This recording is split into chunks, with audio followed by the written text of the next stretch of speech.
मोदी जी मरने वालों की संख्या दुगनी कर रहे हैं। मोदी जी मत करिए। मोदी जी आपका झोला पैक कर दूंगा मैं। आपने बहुत इस देश की जनता को मूर्ख बना लिया। आप मोदी जी करके आप इस देश के मजदूरों को खा गए, किसान को खा गए। आपका पेट अभी भी नहीं भरा, आपका पेट अभी भी खाली है। इस देश की पूरी जनता को खाने में लगे हुए हैं। मोदी जी आप भी मोदी जी कर रहे हैं। आप दलाली खाते हैं क्या मोदी जी की? आप भी मोदी जी कर रहे हैं। जाके उस किसान के घर में जाके, प्रधानमंत्री है, प्रधानमंत्री पद का सम्मान करता हूं मैं, ऐसे प्रधानमंत्री का सम्मान नहीं करता। मनमोहन सिंह जी कम बोलते थे लेकिन झूठ नहीं बोलते थे। ये तो झूठ ही झूठ, झूठ पे झूठ, हद कर दी। अब बात पानी सर से ऊपर जा चुका है। आप लोगों को मरने के लिए सड़क पे छोड़ रहे हैं। आपके पास कोई सुविधा नहीं है, आपके पास पॉलिसी नहीं है। नरेंद्र मोदी जी अगर आप में दम है तो आइए, आप एक दिन मुझसे ही डिबेट करके दिखाइए। मैं आपको बताऊंगा कि आपको इस देश के बारे में क्या जानकारी है। आप जिस जीडीपी की बात करते हैं ना, नरेंद्र मोदी जी उस जीडीपी की फुल फॉर्म नहीं बता पाएंगे। जिस जीएसटी की बात करते हैं उस जीएसटी की फुल फॉर्म नहीं बता पाएंगे। आत्मनिर्भर की बात करते हैं, आत्मनिर्भर बोलने के लिए ना अंजना ओम कश्यप की जरूरत पड़ती है। आत्मनिर्भर नहीं बोल पाते ये है। और आत्मनिर्भर बनने की बात करते हैं, डोनाल्ड ट्रंप की बात करते हैं, अपने यार की बात करते हैं, उसका नाम इनसे ठीक से लिया नहीं जाता और अपने आप को इस देश का प्रधानमंत्री बनाते हैं। ये देश वो है जिसके अंदर नालंदा ताशकंद जैसी यूनिवर्सिटी है। ये देश वो देश है जिन्होंने महारानी लक्ष्मीबाई जैसी वीरांगना को पैदा करा। ये देश में आप जैसे लोगों की जरूरत नहीं है जो इस देश के नागरिकों को मरने के लिए सड़क पे छोड़ दे। प्रधानमंत्री जी कह रहे हैं कि इस संकट में भी तुम्हें अवसर ढूंढना चाहिए, वो अवसर खोजने की बात कर रहे हैं। अवसर कहां से ढूंढे? अवसर तो आपके व्यापारिक मित्र ढूंढ रहे हैं। अनिल अंबानी, मुकेश अंबानी, अडानी ये ढूंढ रहे हैं अवसर। वो मजदूर जिसके घर जाने के लिए उस पर किराया नहीं है, खाने को रोटी नहीं है, वो अवसर क्या ढूंढेगा? वो अवसर तो ये ढूंढ रहा है कि कोई खाली पेड़ मिल जाए जिसमें रस्सी भी टंगाई मिल जाए तो मैं अपने परिवार के साथ में मर जाऊं। उस माँ से जाके पूछिए जो सड़क पे मृत हो जाती है। वो एक छोटा बच्चा, छोटी सी उम्र का बच्चा अपनी मृत माँ का दूध पी रहा होता है पेट भरने के लिए। उस माँ से पूछिए जिसके पेट में एक नवजात शिशु। आपके अच्छे दिन आ गए, मेरे ख्याल से आपके खाते में 15 लाख डालें तभी आपके अच्छे दिन आ गए। उस माँ से पूछिए जिसके पेट में नवजात शिशु पल्ला होता है और उसको 8 हॉस्पिटल में जाने के बाद भी कहीं जगह नहीं मिलती और वो माँ दर दर की ठोकरें खा के, अस्पतालों की ठोकरें खा खाकर एम्बुलेंस के अंदर अपना दम तोड़ देती है। क्या ये घटना शर्मसार नहीं है? आपको भले ही शर्म ना आती हो लेकिन मेरे भी घर में माँ है तो मेरा दिल यहाँ से दुखी होता है और मेरे को शर्मिंदा होती है, शर्मिंदगी महसूस होती है कि आज हमारे देश का प्रधानमंत्री ऐसा है जो अपने व्यापारिक मित्रों की मदद कर रहा है। ऐसी स्थिति में भी वो सोच रहा है कि कैसे मैं चुनावी प्रचार करूं, कैसे मैं बिहार को अपने नाम करूं, कैसे मैं बंगाल को अपना नाम करूं, कैसे मैं मध्य प्रदेश में सत्ता परिवर्तन करूं। अमित शाह ने कहा है रैली में कि हम 2/3 वोटों से बिहार में जीतेंगे। अमित शाह जी आपको शर्म आनी चाहिए। आपका भी एक बेटा है, एक बार अपने बेटे की ओर देखिए कि आपका इकलौता बेटा अगर बीमार हो जाता है तो आप उसके लिए क्या कुछ नहीं करेंगे। आप इस देश के तमाम बच्चों की तुलना अपने बेटे के साथ करिए, तब आपको पता चलेगा, तब आपको उस माँ का, उस बेटी का, उस बहन का दर्द समझ में आएगा कि एक बच्चे की कीमत क्या होती है।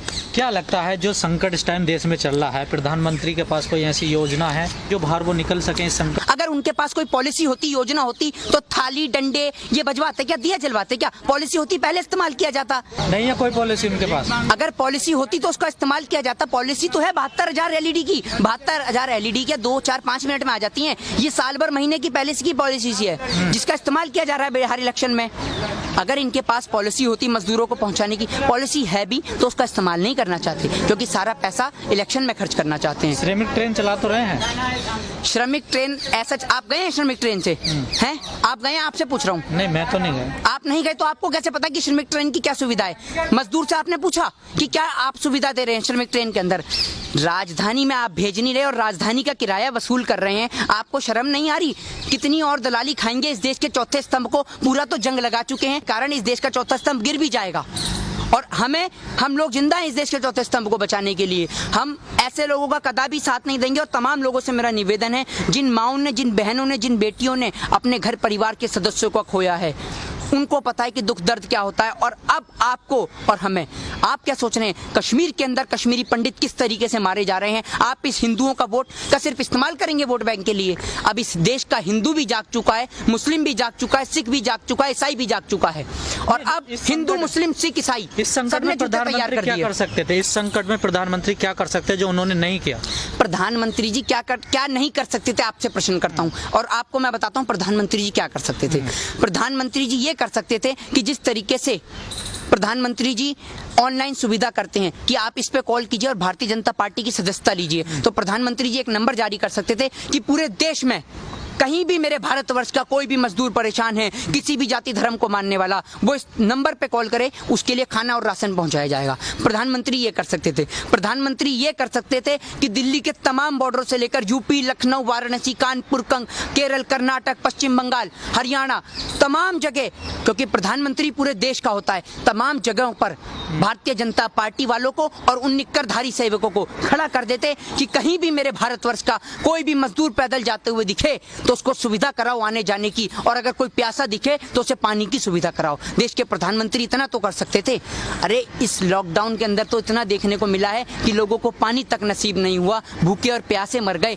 आप मोदी जी इतना तो करा सकते थे कि उनको घर नहीं बेच सकते तो कम से कम उनको उसी जगह पर पानी और खाना तो मुहैया करा देते। मेरे दिल को और मेरे भाइयों मजदूरों को भी बहुत खुशी मिलती। देखिए, रैली का टायर पंचर कर देगी बिहार की जनता, स्वागत के लिए तैयार हैं पुराने जूते और चप्पल, ठीक है, और जिस पे रैली पे रथ यात्रा ये करेंगे उसका पंचर करेगी बिहार की जनता।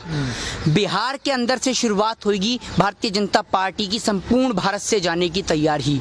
मोदी जी का झोला पैक हो चुका है और उस झोले को एयरपोर्ट तक मोदी जी जाना चाहेंगे फ्लाइट से तो फ्लाइट से, ट्रेन से जाना चाहेंगे तो ट्रेन से, और अगर मोदी जी पैदल जाना चाहेंगे तो पैदल। इस देश की जनता मोदी जी के झोले को पहुंचाने की तैयारी कर रही है जिस तरीके से। और मैं आपको बताऊं, सबसे बेहतर है योगी आदित्यनाथ जी, जो कहते हैं कोरोना खत्म खत्म खत्म। योगी आदित्यनाथ जी के पास ऐसी पॉलिसी है कि अगर कोरोना खत्म नहीं होगा तो झट से खत्म कर देंगे। वो क्या पॉलिसी है? वो पॉलिसी ये है कि भारत का नाम बदल के न्यूजीलैंड कर देंगे। खत्म, अंधभक्त खुश कि भैया कोरोना खत्म, क्योंकि नाम ही बदल गया। योगी जी से स्मार्ट बंदा कोई नहीं है, समझ रहे हैं?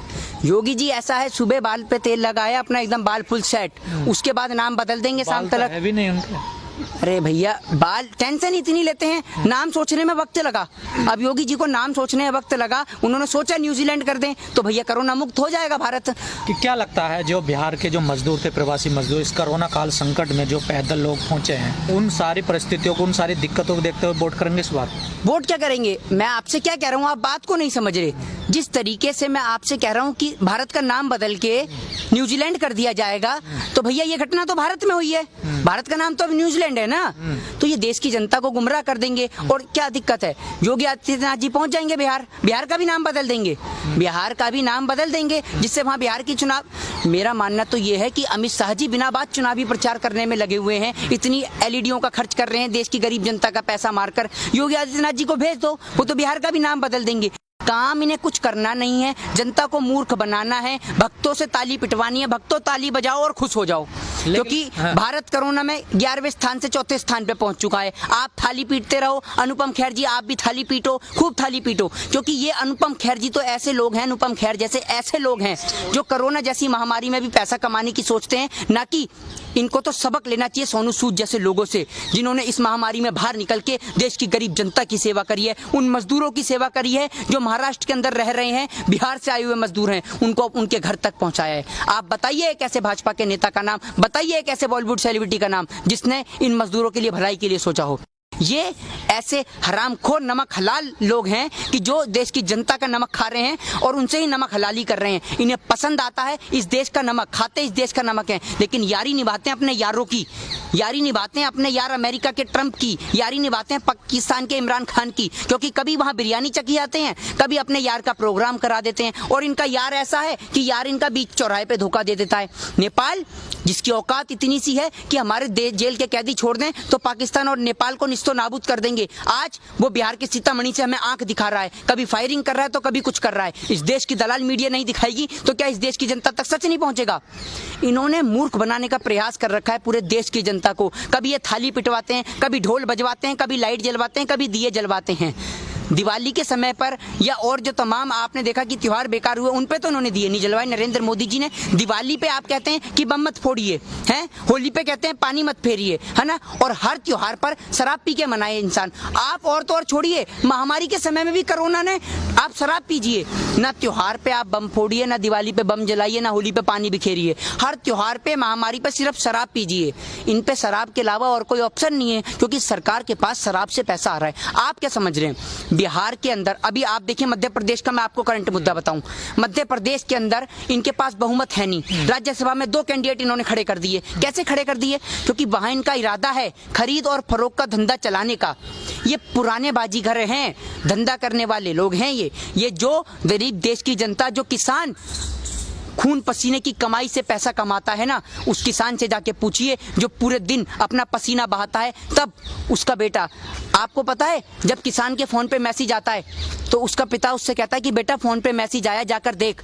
तो उसका बेटा कहता है कि पिताजी ये मैसेज बैंक से नहीं आया कि हमारे लिए पैसा आ गया, ये मैसेज मेरी फीस का आया है। उस किसान से जाके पूछो कि जब वो अपने बेटे की स्कूल की, कॉलेज की फीस नहीं दे पाता, जब वो किसान अपने बैंक वालों का कर्ज नहीं चुका पाता, जब वो किसान के खेत पे कब्जा कर लेते हैं बैंक वाला, तो उस किसान के पास सिर्फ एक ही ऑप्शन होता है, इस पेड़ पे टंग जाने का। और आप एक बात बताइए कि अगर यही सुविधा, जब एक किसान सड़क पे मरता है, जब एक मजदूर सड़क पे मरता है, तो उसको एम्बुलेंस की सुविधा कराई जाती है उसकी डेड बॉडी को उठाने के लिए, अगर यही सुविधा उसको घर पहुंचाने के लिए कर दी जाए तो शायद इस देश का मजदूर कभी ना मरे।